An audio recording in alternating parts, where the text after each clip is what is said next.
Let's go. Hello everyone, कैसे हैं आप सब? Welcome back my YouTube channel NEET biology. Today we discuss about chapter 15 body fluid and circulation. So देर ना करते हुए स्टार्ट करते हैं इंट्रोडक्शन से। You have learned that all living cells have to be provided with nutrient, oxygen and other essential substances. तो आपको ये पता ही होगा कि जितने लिविंग सेल्स होते हैं उनके पास एक प्रोवाइडर होता है जो उन्हें न्यूट्रिएंट, ऑक्सीजन और एसेंशियल सब्सटेंस देता है। ऑल्सो उनका जो वेस्ट और हार्मफुल सब्सटेंस होता है वो बाहर निकलता है। Have to be remove continuous for healthy functioning of tissue. किसके लिए क्यों होता है? ताकि टिश्यू जो है वो हेल्दी फंक्शन कर पाए, अच्छे से काम कर पाए। तो उनके पास ऐसा एक क्या होता है, इनके पास एक ऐसा ज़रूरी essential efficient mechanism for the movement of these substance to the cell from the cell, यानी कि सेल टू सेल और सेल से और सेल को देने वाला या निकालने वाला एक ऐसा सब्सटेंस को मूवमेंट करने के लिए इनके पास एक एफिशिएंट मैकेनिज्म होता है। ठीक है, आगे बढ़ते हैं।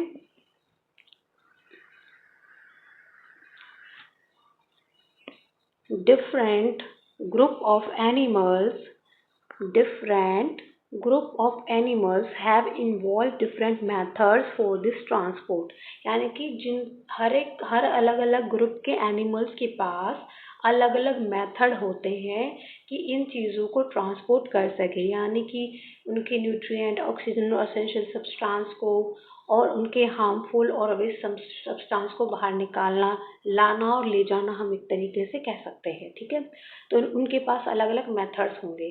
अब जैसे कि सिंपल ऑर्गेनिजम्स जैसे कि sponges, coelenterate circulate water from their surrounding through their body cavity to facilitate the cell to exchange their substance.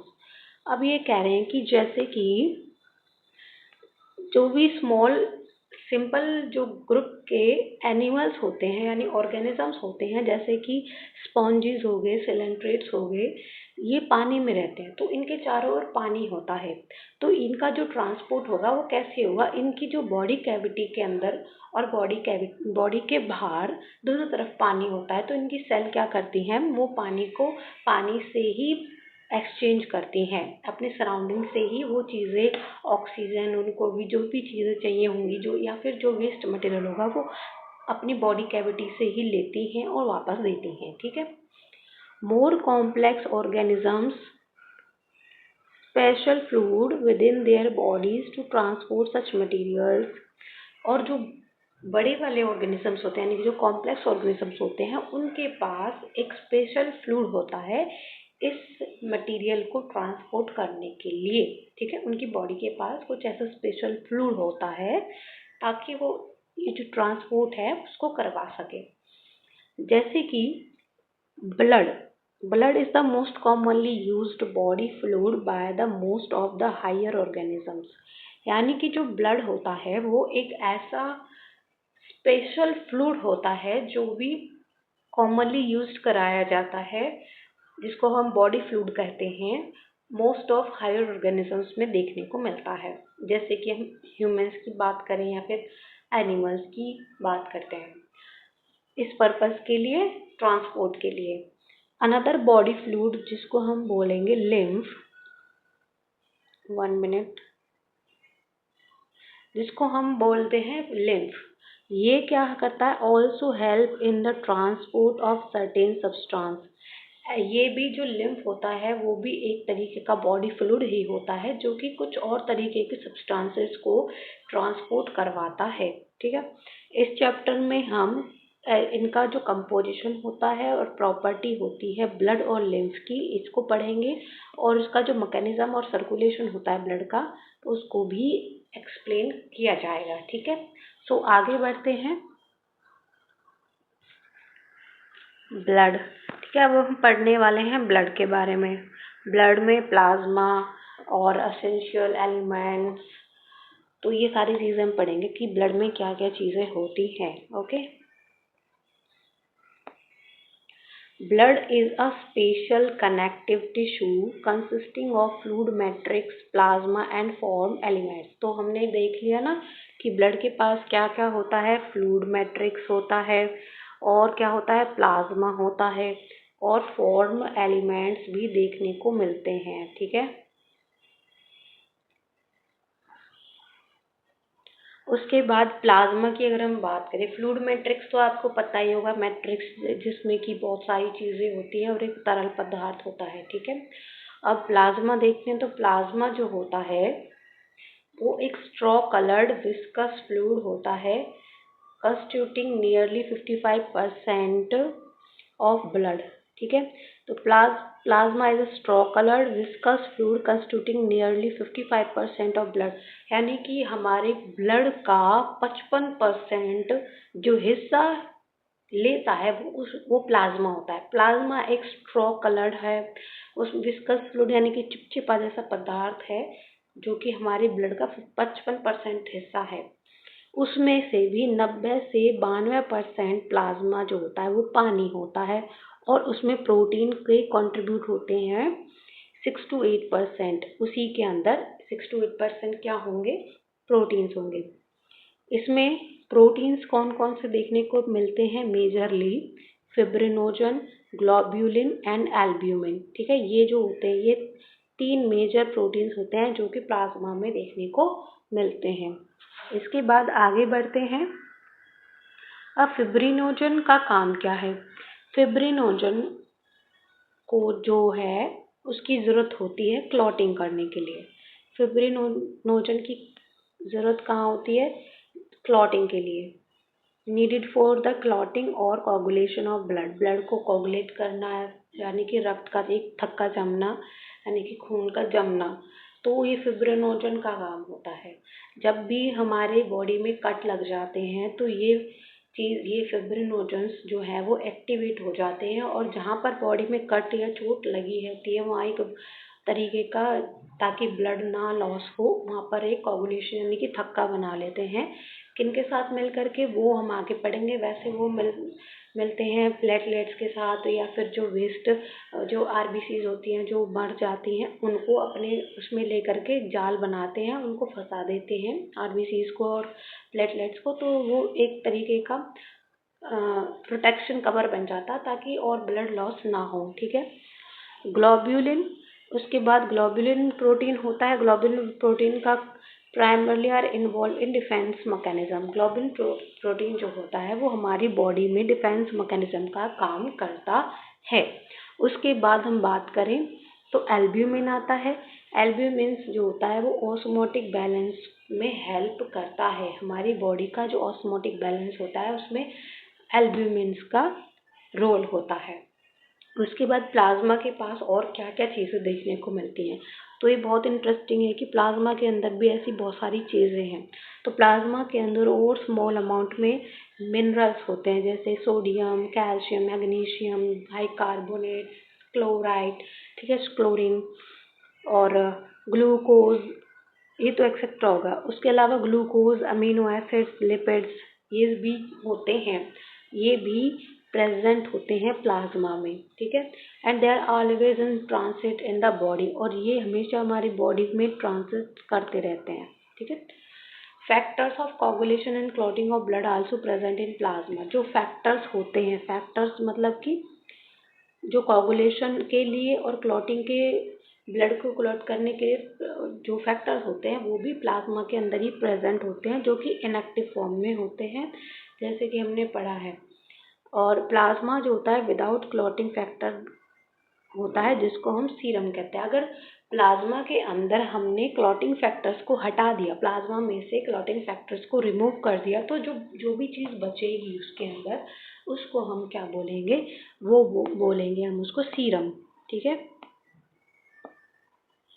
यानी कि प्लाज्मा में से हमने उन क्लॉटिंग फैक्टर्स को हटा दिया जो खून को जमा रहे थे, लेकिन वो तो इनएक्टिव फॉर्म में होते हैं, फिर भी हमने उनको रिमूव कर दिया तो बचेगा हमारे पास सीरम। ओके, उसके बाद हम पढ़ते हैं फॉर्म एलिमेंट। फॉर्म एलिमेंट्स में क्या क्या चीज़ें आती हैं? फॉर्म एलिमेंट्स में आती हैं एरिथ्रोसाइट्स, जिनको हम आरबीसी कहते हैं, यानी कि रेड ब्लड सेल। उसके बाद ल्यूकोसाइट्स और प्लेटलेट्स। ल्यूकोसाइट्स को हम डब्ल्यूबीसी यानी कि वाइट ब्लड सेल कहेंगे, और प्लेटलेट्स को हम थ्रोम्बोसाइट कहते हैं। ठीक है। Are collectively called form elements. ये जब एक साथ जुड़ जाते हैं तो इनको हम फॉर्म एलिमेंट ही बोलते हैं। इनके पास ये जो होते हैं हमारी पूरे ब्लड में, वो होते हैं 45%। ठीक है, पूरे ब्लड में 45% होते हैं। अब जो हमने प्लाज्मा पढ़ा था वो कितना था? 55%। अब फॉर्म एलिमेंट कितने होते हैं ब्लड में? 45%। अब इसके बाद हम बात करें इरिथ्रोसाइट्स की, तो इरिथ्रोसाइट्स जिनको हम आरबीसी कहते हैं, यानी कि रेड ब्लड सेल कहते हैं, ये मोस्ट अबंडेंट होते हैं। जितने भी ब्लड में जो सेल होती हैं सबसे ज़्यादा देखने को मिलती है उनमें आरबीसी। ठीक है। A healthy adult man has on an average 5 million to 5.5 million of RBC. जो हेल्दी एडल्ट मैन होते हैं उनके पास जो आरबीसी की जो काउंट है ब्लड में, पूरे ब्लड में, तो वो होती है 5 मिलियन से 5.5 मिलियन। ठीक है, RBC only. RBC form in red bone marrow in the adult. ये कह रहे हैं कि जो आरबीसी फॉर्म होती है, जो आरबीसी बनती है, वो अडल्ट्स में बोन मैरो में बनती है, रेड बोन मैरो में। ठीक है। RBC is devoid of nucleus in the most of mammals and are biconcave in shape. तो ये कह रहे हैं जो आरबीसी होती है वो डिवॉइड ऑफ न्यूक्लियस होती है, यानी कि उनके पास न्यूक्लियस नहीं होता है। बहुत सारे मैमल्स में नहीं देखने को मिलता, हमारे अंदर भी नहीं है। और इनकी जो शेप होती है इसलिए वो बाइकनकेव शेप होती है। बाइकनकेव शेप इसलिए होती है ताकि उनके अंदर का जो स्पेस होता है वो थोड़ा कम हो जाए, और जो भी चीज़ें उस पर बाइंड करेंगी वो अच्छे से बाइंड कर जाएं। They have read coloured iron containing complex. ये जो होते हैं वो रेड कलर के होते हैं। इनके पास आयरन के कॉम्प्लेक्स होते हैं, आयरन कॉम्प्लेक्स प्रोटीन होते हैं, जिनको हम हीमोग्लोबिन कहते हैं। तो हीमोग्लोबिन से रेड कलर के आयरन कंटेनिंग कॉम्प्लेक्स प्रोटीन, जिसको हम हीमोग्लोबिन कहते हैं, जिसमें आयरन होता है, और ये जो रेड ब्लड सेल होती है इसके साथ जुड़ी रहती है। Hence the colour is name of the cell. इसलिए हीमोग्लोबिन की वजह से ही इसका जो है रेड कलर नाम पड़ा। ठीक है। रेड कलर, हम आरबीसीज को रेड ब्लड सेल्स ही क्यों बोलते हैं? क्योंकि इन सेल्स के पास एक हीमोग्लोबिन नाम का कॉम्प्लेक्स प्रोटीन होता है जिसमें आयरन होता है, जिसकी वजह से रेड कलर दिखता है, इसलिए हम इनको रेड ब्लड सेल कहते हैं। अब हेल्दी इंडिविजुअल के पास, किसी भी हेल्दी पर्सन के पास जो हीमोग्लोबिन होता है वो 12 से 16 ग्राम हीमोग्लोबिन जो होता है 100 ml ऑफ ब्लड का होता है, यानी कि 100 मिलीलीटर ऑफ ब्लड में से 12 से 16 ग्राम हीमोग्लोबिन मिलती है एक हेल्दी पर्सन में से। ठीक है। These molecules play a significant role in transport of respiratory gas. अब ये जो हीमोग्लोबिन्स होते हैं, ये मॉलिक्यूल्स जो होते हैं, ये रेस्पिरेटरी गैस में ट्रांसपोर्ट का जो होता है, रेस्पिरेटरी गैस को ट्रांसपोर्ट करने का ये बहुत ही इम्पोर्टेंट रोल प्ले करते हैं। वो हम अगले चैप्टर में या फिर ब्रीदिंग वाले चैप्टर में हम उसको अच्छे से पढ़ेंगे। ठीक है। RBC have an average lifespan of 120 days, after which they are destroyed in the spleen graveyard of RBC. तो RBC की, यहाँ से हम इसको RBC के पास एक एवरेज लाइफ स्पेन होता है जो होता है 120 दिन का। 120 दिन के बाद, यानी कि 128 डेज के बाद, ये जो RBC होती है अपने आप से डिस्ट्रॉय हो जाती हैं। और कहाँ जाती हैं? स्प्लीन में जाती है, डिस्ट्रॉयड हो जाती है, वहाँ स्प्लीन में डिस्ट्रॉय हो जाती है, और जिसको हम ग्रेवयार्ड ऑफ आरबीसी कहते हैं, यानी कि कब्रिस्तान, आरबीसी का कब्रिस्तान। ठीक है। अब हम बात करते हैं ल्यूकोसाइट्स की। ल्यूकोसाइट्स को हम क्या बोलते हैं? डब्ल्यूबीसी भी कहते हैं। तो leucocytes are also known as white blood cells, WBC, as they are colourless due to lack of haemoglobin. अब ये कलरलेस क्यों होते हैं? क्योंकि इनके पास हीमोग्लोबिन नहीं होता है। तो हम इसको हाईलाइट करते हैं ल्यूकोसाइट्स और also known as white blood cells, they are colourless and lack of haemoglobin की वजह से ये कलरलेस होते हैं। ठीक है, अब हीमोग्लोबिन में नहीं है तो कलर भी नहीं आएगा। दे आर न्यूक्लिएटेड, इनके पास न्यूक्लियस होता है और आरबीसी के पास न्यूक्लियस नहीं होता है। And are relatively lesser in number, और ये बहुत ही मतलब आरबीसी के काउंट में ये बहुत कम नंबर में होते हैं। ठीक है, एवरेज इनकी है 6000 से 8000 mm -3 ऑफ ब्लड, यानी कि ब्लड का माइक्रोमीटर बोलते हैं शायद इसको। उसके बाद leucocytes are generally short lived, और इनकी जो लाइफ भी होती है वो बहुत ही कम होती है, शॉर्ट लिव्ड होते हैं। Leucocytes are generally short lived. ठीक है, we have two main categories of WBC। हमारे पास WBC की जो होती है वो 2 कैटेगरीज में देखी गई है। पहली है ग्रैनुलोसाइट्स, दूसरा है ए ग्रैनुलोसाइट्स। ठीक है, अब ग्रैनुलोसाइट्स जिनको क्या बोलते हैं, जिसमें ग्रैन्यूल्स प्रेजेंट होते हैं, जिस WBC पर ग्रैन्यूल्स प्रेजेंट होंगे उसको ग्रैनुलोसाइट कहेंगे। जिस WBC पर ग्रैन्यूल नहीं होंगे उसको ए ग्रैनुलोसाइट्स कहेंगे। ओके, इसमें अब ग्रैनुलोसाइट्स और ए ग्रैनुलोसाइट्स के अंदर भी चीज़ें होती हैं, जैसे कि न्यूट्रोफिल्स, एसिनोफिल्स और बेसोफिल्स। ये डिफरेंट टाइप की ग्रैनुलोसाइट्स होती हैं, यानी कि इनके अंदर ग्रैन्यूल्स होते हैं। अगर हम ए ग्रैनुलोसाइट की बात करें तो इसमें लिम्फोसाइट्स और मोनोसाइट्स होते हैं, ये ए ग्रैनुलोसाइट होते हैं। ठीक है, अब न्यूट्रोफिल्स और इओसिनोफिल्स और बेसोफिल्स को हम डिफाइन करेंगे, फिर लिम्फोसाइट और मोनोसाइट को डिफाइन करेंगे। ओके, तो न्यूट्रोफिल्स के पास जो होते हैं ये मोस्ट अबंडेंट सेल होते हैं, जो कि 60 to 65% होते हैं टोटल WBC में। मतलब कि पूरा WBC में 60 से 65%, यानी कि 100 में से 60 to 65% जो सेल्स होती हैं वो न्यूट्रोफिल की होती हैं, जो कि ग्रैन्युलोसाइट होती हैं। और बेसोफिल जो होती है वो बहुत ही कम होती है, लिस्ट 0.5 से 1%। ठीक है, अब इसके बाद कह रहे हैं कि जो न्यूट्रोफिल्स और मोनोसाइट्स होते हैं वो 6 to 8% होते हैं।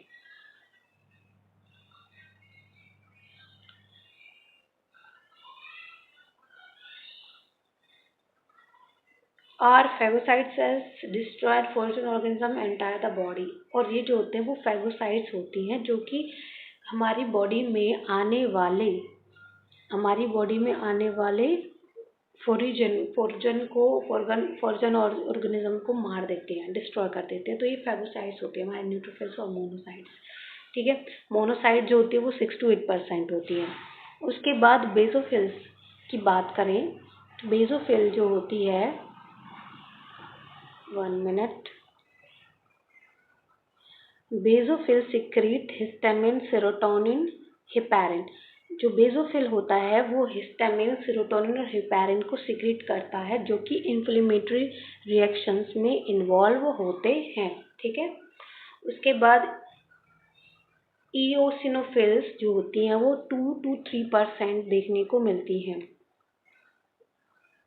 3% रेजिस्ट इन्फेक्शन, जो कि इन्फेक्शन से बचाती हैं। ठीक है, तो इओसिनोफिल्स भी ग्रैनुलोसाइट होती है, तो ये 2 से 3% होती है, जो कि इन्फेक्शन से लड़ने में मदद करती है। उससे आगे बढ़ें तो इनकी जो है डायग्राम में इसको रिप्रेजेंट किया हुआ है। इनकी जो शेप होती है वो इस तरीके की होती है। रेड ब्लड सेल्स इस तरीके की होती है, प्लेटलेट्स जो होती है वो ऐसे शेप में होती है। एसिनोफिल्स में ये एक थोड़ा सा माइक शेप जो हेडफोन होती है ना, उसके जो न्यूक्लियस होता है हेडफोन टाइप होता है। बेसोफिल में देख लीजिए, बेसोफिल पूरा ब्लू टाइप होगा, और जो न्यूट्रोफिल होगा उसमें जो शेप होगी न्यूक्लियस की वो थोड़ी सी अलग तरीके की होगी, इसको एस शेप भी कर देते हैं। मोनोसाइट होती है, मोनोसाइट में की जो शेप होती है इस तरीके की होती है। टी लिम्फोसाइट की इस तरीके की होती है और बी लिम्फोसाइट की इस तरीके की होती है। ठीक है, इसके बाद अगर हम आगे बढ़ेंगे तो आगे पढ़ते हैं,